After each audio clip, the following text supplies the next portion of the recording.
the Prime Minister apparently wants us to focus on what's happening today. There were no government spokespersons on the media this morning. I see the Health Secretary has made it to the Chamber.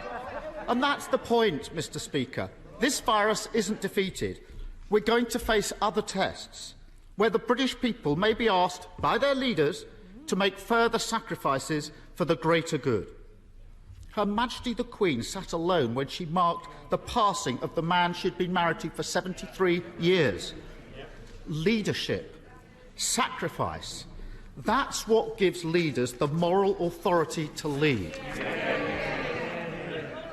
Does the Prime Minister think he has the moral authority to lead and to ask the British people to stick to the rules? Not only that, Mr Speaker, but the Labour Party and the Labour leader in particular have played politics, Mr Speaker, throughout this pandemic. I've got to hear what the Prime Minister is saying, because if I don't know when something is said, and I must hear the Prime Minister. Prime Minister. Yes, Mr Speaker, and if I may say so, throughout this pandemic, the Leader of the Opposition in particular has done nothing but play politics to try to muddy the waters, to confuse the public and to cause needless confusion about the guidance. The public, Mr Speaker, have not been so confused and they have not been fooled.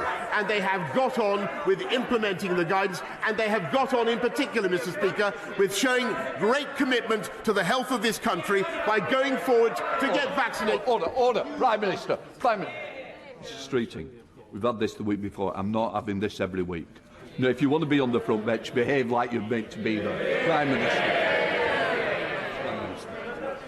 Mr Speaker, at every stage, the Labour leadership and the Labour right honourable gentlemen have tried to muddy the waters and to play politics, whereas the people of this country have not been fooled. And in particular, they have come forward to get vaccinated faster than any other country in Europe. We've now done 20 million boosters, Mr Speaker. That is the single best thing that we can do, and I encourage everybody to keep going and get their booster jab.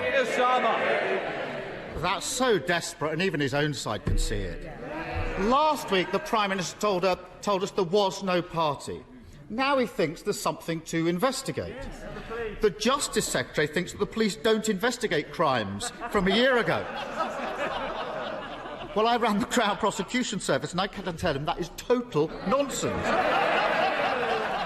Mr Speaker, at Westminster Magistrates' Court, right now, the CPS are prosecuting over a dozen breaches of COVID restrictions last December, including those, Prime Minister, who hosted parties. They're doing their job, enforcing the law set in Downing Street. Will the Prime Minister support the police and support the CPS by handing over everything the government knows about parties in Downing Street to the Metropolitan Police? Prime Minister. Mr Speaker, of course we will do that, and we will get on with the investigation by the Cabinet Secretary. Mr Speaker, he continually wants to play politics with this issue. We want to get on with our job of protecting this country during the pandemic, and, Mr Speaker, delivering the fastest vaccine rollout in Europe, fighting the drugs gangs, Mr Speaker, when the party opposite wants to decriminalise Class A drugs, Mr Speaker, and backing our borders bill, Mr Speaker. They have an opportunity to focus on that tonight. Why not back our borders bill, Mr Speaker, and have life sentences for people traffickers? That's what the Leader of the Opposition should be doing. That's what I urge you, rather than playing politics.